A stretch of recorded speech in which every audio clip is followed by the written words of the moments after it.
অনেক চেষ্টা করার পরেও পুঁইশাকগুলোকে বাঁচিয়ে রাখতে পারছি না। ঠান্ডায় মোটেও বড় হচ্ছে না, ডগা পাতাগুলো একেবারেই চিকন হয়ে উপরের দিকে উঠছে। এইরকম মোটা মোটা ডগা সহ পুঁইশাক বানানোর জন্য স্পেশাল কোনো খাদ্য বা যত্ন কি আছে? এত মোটা মোটা ডগা আমি কখনোই বানাতে পারি না, আমরা কখনোই বানাতে পারি না। তার জন্য বিশেষ কি খাদ্য আছে আর কি যত্ন আছে? আজকের ভিডিওর বিষয়বস্তু তাই থাকছে, ঠান্ডার সময় স্পেশাল যত্ন এবং স্পেশাল খাদ্য পুঁইশাকের জন্য। হ্যালো এভরিওয়ান, আসসালামু আলাইকুম। কেমন আছেন আপনারা সবাই? আলহামদুলিল্লাহ, আমি তো অনেক ভালো আছি। আশা রাখছি আপনারা সবাই ভালো আছেন। পুঁইশাক পছন্দ নয় এমন লোক খুবই কম আছে। তো আজ আমি আপনাদের সাথে যে ভিডিওটি শেয়ার করব তা আপনারা মনোযোগ দিয়ে প্লিজ শুরু থেকে শেষ পর্যন্ত দেখবেন। এতে করে আপনারাও জানতে পারবেন আমি কিভাবে পুঁইশাকের যত্ন করি, যে সামার ভরেও আমি এত ডগা পাতা খাই এবং উইন্টার ভরেও আমি এত ডগা পাতা খাই। ফার্স্ট অফ অল আমি যে কাজটি করব, এখানে 3টি পুঁইশাকের গাছ আছে। আপনারা সবাই জানেন আমি একটি লাঠি দিয়ে বেঁধে দিয়েছি এবং লাঠিটি আমি একটি সুতো দিয়ে বেঁধে দিয়েছিলাম। এই যে দেখুন, তো সেই সুতোটিকে আমি শুরুতেই এই যে খুলে নিচ্ছি। প্রথম যত্নের ভিতরে যে যত্নটি আসে, যা করলে আপনাদের ডগা পাতা এতটাই মোটা তাজা হবে, আপনারা কখনোই লোভ করে অনেক বেশি বড় করার চেষ্টা করবেন না। কারণ ঘরে আমরা অনেক বেশি খড়কুটা বা লাঠিকুটি দিয়ে কিন্তু পুঁইশাক বড় করতে পারবো না, তাহলে কিন্তু অনেক ঝাড় জঙ্গলের মতো হয়ে যাবে।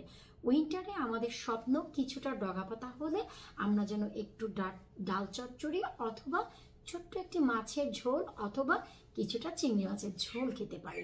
এটাই হচ্ছে টার্গেট, গাছটিকে বাঁচিয়ে রাখা। ফার্স্ট অফ অল আমাদের যে কাজ, আমি যে কাজটি করতে যাচ্ছি ধাপে ধাপে, এই গাছের মোট 4টি যত্নের প্রয়োজন। এই 4টি যত্নই আপনাদের করতে হবে। সবার শুরুতে একেবারে নিচ থেকে গোড়া থেকে আমি এই যে একটি ডাল, এই ডালটিকে কেটে দেব। তারপর আমি আপনাদের দেখাবো যে কি অবস্থা। এই যে দেখুন, এখন কিন্তু এই যে গাছে দেখুন ছোট ছোট বীজ আসা শুরু হয়েছে। এই বীজগুলো হতো, আমার বীজের প্রয়োজন নেই। আমার শর উপরে সবুজ পুঁইশাকের বীজ আমি কালেক্ট করেছি এবং 2-3 শর উপরে আমি লাল পুঁইশাকের বীজ কালেক্ট করেছি আমার পুঁইশাক থেকে এই সামারে।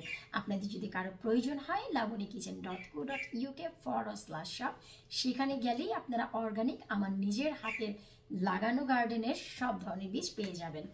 তো একটি গাছ থেকে আমি শুরুতেই বড় একটি ডগা কিন্তু কেটে নিলাম। এরপর পাশে থাকা যে গাছটি, সেই গাছটিতে এত বেশি ব্রাঞ্চেস হয়েছে, সেই ব্রাঞ্চেসগুলোকে আপনাদের কেটে নিতে হবে একেবারে গোড়া থেকে। আপনাদের আমি যে এরকম বললাম, এই যে দেখুন, আমি জানি যে আপনারা বলবেন যে আপু আপনি তো পুরো গাছই কেটে ফেললেন, কিন্তু না, আমি যত গোড়াই কেটেছি আমি আপনাদের দেখাবো যে কতটুকু মোটা মোটা ডগা পাতা এগুলো। আপনারা নিজেরাই দেখে অবাক হয়ে যাবেন যে এত চমৎকার চমৎকার ডগা পাতা। আমি 2টি গাছের ট্রিম কিন্তু অলরেডি করে দিয়েছি, 2টি গাছ। এই যে ট্রিমিং, এই ট্রিমিং হচ্ছে গাছের জন্য মোস্ট ইম্পর্টেন্ট। ট্রিমিং না করলে আপনার পুঁইশাক কখনোই যতটা সফলতা দেওয়ার ততটা সফলতা দেবে না। এই যে গাছটি, এই গাছটিতে 3টি ব্রাঞ্চ বের হয়েছে। সামার হলে রেখে দিতাম 3টি, অধিক মাত্রা দ্রুত হারে বাড়তো, আমরা কেটে কেটে খেয়ে নিতাম। উইন্টারে কিন্তু তত দ্রুত হারে বাড়ে না, যে কারণে আমাদের যে কাজ, আমাদের কাজ হচ্ছে আমরা সাইড থেকে 2টি ব্রাঞ্চ রেখে মাঝখানের যে ডগা সেটি কেটে নেব। ওই রে আস না, কেন এমন করিস আমার সাথে, আস। এই যে মাঝখানের ডগাটি আমি কেটে নিয়েছি, আর 2টি পাশে যে ব্রাঞ্চ আছে আমি তা কিন্তু রেখে দিয়েছি। লাইক এই যে দেখুন, এই একটি মাঝখানেরটি আমি কেটে দিয়েছি। মাঝখানেরটি হচ্ছে মূল ব্রাঞ্চ। এখন এই সাইডেরগুলো অনেক এনার্জি পাবে। সাথে দেখুন এই যে এখানেও একটি ছোট্ট ব্রাঞ্চ আছে, তো আমি এটিও পুরোই কেটে দিচ্ছি। এই যে দেখুন ভাই, ফেলনা কিছুই না, সবই আপনারা খেতে পারবেন। এখন হচ্ছে এই যে লাঠিটি, এই লাঠিটিকে আমি তারপরেও গাছের বড় বড় যে পাতাগুলো সেগুলো আপনারা তুলে নেবেন। এটি হচ্ছে ঠান্ডার ভিতরে প্রথম কাজ। আমি সবার শেষে আমার ডগা পাতাগুলো দেখাবো কতটা মোটা। এখন সেকেন্ড যে কাজ তা হচ্ছে, এই যে আমার পটে কিছুটা আমি ড্রাই স্টোর রেখেছিলাম, এগুলো রেখেছিলাম অধিক মাত্রার তাপ যেন ইনসুলেট হয় এর জন্য। এটা হচ্ছে সামারের জন্য প্রয়োজন ছিল। এখন উইন্টারে আমরা ঘরে যেহেতু হিটার দিই, তাই হিটারের গরম এর জন্য যথেষ্ট, তাই এই ইনসুলেশন আমার এখন কিন্তু আর প্রয়োজন নেই। তাই এই যে দেখুন, আমি কিন্তু একটি প্লাস্টিকের ব্যাগে এই যে ইনসুলেশনগুলো সব নিয়ে নিচ্ছি। এই যে দেখুন, আর মাটি কতটা শুকনো আছে আমি আপনাদের ধীরে ধীরে দেখাবো। প্লিজ ভিডিওটি একটু বড় হতে পারে, কিন্তু ভিডিওর সাথেই থাকবেন, এতে দেখা গেল যে আপনারা পুরো ডিটেলস জানতে পারবেন যে কতটুকু শুকনো মাটি আমি এই পুঁইশাকের জন্য বানিয়েছি। তো শুরুতেই আমি ভিডিওটি যেন বেশি বড় না হয়, টপটি পুরো ক্লিন করে নিচ্ছি। এই যে দেখুন, আমি কত বড় বড় ডগা পাতা ছিল আমি কেটে গাছটিকে ঠিক এত ছোটই করে দিয়েছি। এই যে দেখুন, একেবারে নিচের দিকে ডগা পাতা আমার ইনসুলেশন থাকার কারণে এই যে আমি মাটিগুলো দেখাচ্ছি, আপনারা একটু দেখলে বুঝতে পারবেন। এই যে দেখুন, একেবারেই শুকনো। বাংলাদেশে যেমন হয় না একেবারে শক্ত মাটির ভেতর থেকে একটি লাউয়ের গাছ বা এই গাছ সেই গাছ বের হয়, একটু লক্ষ্য করলেই দেখবেন। এই যে দেখুন, উফ, এই যে দেখুন, টিপ দিলেও কিন্তু আমি আনতে পারছি না। এই যে দেখুন, এতটাই শক্ত হয়ে গেছে। এই যে দেখুন, তার মানে হচ্ছে পানির পরিমাণ এই ঠান্ডায় একেবারেই ভালো ছিল, গোড়াগুলোও পচে যায়নি। আর এই যে গাছটি দেখুন, আমি যে বললাম যে দুটি ব্রাঞ্চ আছে, এই যে আমি দেখাচ্ছি।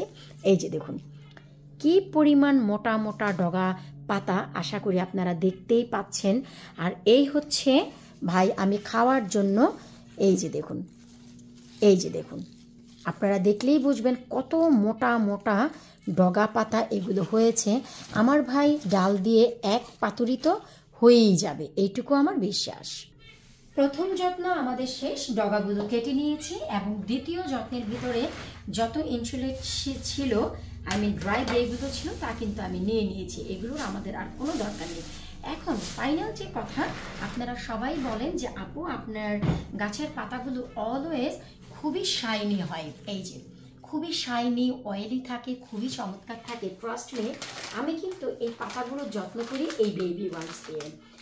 কেমন করে আমি আপনাদের দেখাচ্ছি। এই যে দেখুন, দুটি বেবি ওয়াইপস নেবেন, নিয়ে এই যে যে গোড়াটি আছে একটু ক্লিন করে দিবেন। আর এই যে পাতাগুলো অনেক সময় দেখা যায় ঘরের ভিতর থাকলে কিছুটা মাকড়সা নেটের মতো ধরে যায়, অনেক দিন গাছে তাকানো যায় না, সময় হয় না, তো যার কারণে নেটগুলো একেবারেই ভেতরের দিক থেকে বাসা বাঁধে। এই যে, তো ঠিক এভাবেই করে একটু করে মুছে দিলে দেখা যাবে এই পুঁইশাক এমনিতেই ন্যাচারালি অনেক অয়েলি, অনেক সুন্দর গ্লেজি। তো এই যে বিভিন্ন মাকড়সার নেট এটা সেটা পড়ে থাকার কারণে পাতাগুলো একটু ফগি লাগে, কিন্তু যখনই আবার এই যে মুছে দিবেন, এই যে দেখুন খুবই চমৎকার। এই যে দেখুন কত চমৎকার ডগা পাতা হয়ে গেছে, দেখেছেন? এই যে, তো ব্যাস এই হচ্ছে আমাদের তৃতীয় কাজ শেষ। তারপর এই যে আমরা কি করব, গাছগুলোকে তিনটি গাছ আমরা একেবারে আবার এক করে বেঁধে দিব। এটা যেহেতু একটু ছোট, আমি বড়টি নিচ্ছি। এই যে, এতে করে সাইড থেকে একেবারেই ধুলে যাবে না, ওই গাছটি একেবারেই ধুলে গেছে, যাবে না। এই যে দেখুন, নিচের দিক থেকে বেঁধে দিলে লাভ হলো কি, গাছটি সমতলে উপরের দিকে বাড়তে পারবে। ব্যাস এই হলো আমাদের কাজ ছিল ঘরে থাকা পুঁইশাকের যত্ন। ফাইনাল যে কোয়েশ্চেন আপনাদের, কি এমন খাদ্য আমি দেই যার কারণে আমার পুঁই গাছের ডগাগুলো এত বেশি মোটা মোটা এবং পুক্ত হয়? বিশ্বাস করুন, ট্রাস্ট মি, আমি কিন্তু চাল ধোয়ার পানি ছাড়া এখানে আর অন্য কোনো প্রকারের খাদ্য ব্যবহার করি না। আমি আগে যেমন চাল ধুয়ে সাথে সাথে পানিটি দিয়ে দিতাম সামার টাইমে, উইন্টারে তা করি না, কারণ উইন্টারে কিন্তু আমি 10 দিনে 2 দিন পানি দিই, 5 দিনে 1 দিন, 7 দিনে 1 দিন। সেই জন্য আমি পানিটি ডাইলুট করে দিই। ডাইলুট বলতে আপনি আজকে যদি চাল ধুয়ে রেখে দেন, 24 ঘন্টা যদি চলে যায়, এটি ডাইলেশন পদ্ধতি শুরু হয়ে যায়, তার মানে ফার্মেন্টেশন শুরু হয়ে যায়। আর 48 আওয়ার্স হলে বাহিরের যে কেনা সার, রাসায়নিক সার, তার থেকে 3 গুণ বেশি লাভবান এবং গুণগত মান হয়ে যায় এই জৈব সারটি। তো এটিতে ফুল পরিমাণে নাইট্রোজেন হয়, আর এই নাইট্রোজেন আপনার এই গাছকে এমনভাবে বুস্ট করবে, শিকড়গুলো স্ট্রং করবে, একেবারে গোড়া থেকে শক্ত বানাবে, আর পাতাগুলো সবুজ করবে, আর হচ্ছে আপনার গাছকে অনেক বেশি মোটা তাজা করবে। এটি হচ্ছে নাইট্রোজেনের কাজ। আমরা সবাই জানি নাইট্রোজেন গাছকে বুস্ট করে। তো আমি কেনা কোনো নাইট্রোজেন ব্যবহার করি না, আমি আমার ঘরে বানোয়া, এই যে ঘরে বানানো সার ব্যবহার করি। এখানে এটা হচ্ছে 700 ml এর পট। আমি কিন্তু অলরেডি এই যে দেখুন 1 2 3 4 5 অলরেডি আমি হাফ লিটার পানি এখানে দিয়েছি। আমার একটি আন্দাজ হয়ে গেছে যে 700 ml থেকে 200 ml থেকে যাবে অন্য গাছের জন্য, আর 500 ml যথেষ্ট, নিচে কোনো পানি আসবে না, ট্রাস্ট মি। এটাই হচ্ছে পুঁইশাকের সব থেকে আসল যত্ন। ঠান্ডার ভিতরেও ডগা পাতাগুলো কেটে রাখুন, কেটে কেটে খেয়ে ফেলুন। 20 থেকে 25 দিন পরেই আপনার হচ্ছে ঠিক এইরকম ডগা পাতা হয়ে যাবে খাওয়ার জন্য। যেহেতু এক্সকিউজ মি, যেহেতু ঠান্ডা তাই গাছটা একটু কম বাড়বে, যে কারণে যখনই এতটুকু বাড়বে আপনারা সুন্দর করে কেটে খেয়ে নেবেন। এরপর আপনারা যে কাজ করবেন, সমস্ত মাটির সাইডের সব কিছু ফেলে ক্লিয়ার রাখবেন, মাটিটি একটু খুঁড়ে দিবেন যেন এয়ার সার্কুলেশন হয়। কিন্তু এত শক্ত মাটি খুঁড়তে গেলে এখন শিকড় নষ্ট হয়ে যাবে। এই যে আমি খাদ্য দিলাম, মাটিটি একটু সফট হলে আমি হালকা নাইফ বা ফর্ক দিয়ে, কাঁটা চামচ বা ছোট্ট একটি ছুরি দিয়ে এটিকে খুঁড়িয়ে দিব। এই ছিল আমাদের দুটি কাজ। তৃতীয় হচ্ছে পাতাগুলোকে বেবি ওয়াইপস দিয়ে সুন্দর করে ক্লিন করে রাখুন। আর 4 ইম্পর্টেন্ট, খাবারের জন্য অবশ্যই চাল ধোয়ার পানি ছাড়া অন্য কোনো খাবারের প্রয়োজন নেই।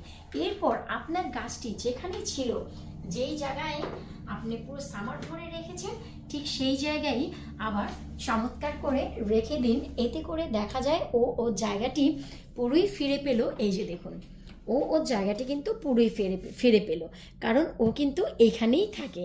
তো আশা রাখছি আজকে এই ভিডিওটি আপনাদের ভালো লেগেছে। ভালো লাগলে অবশ্যই আপনারা ভিডিওটি সবার সাথে শেয়ার করতে একেবারেই ভুলবেন না। পরবর্তী ভিডিওতে আবারও দেখা হবে।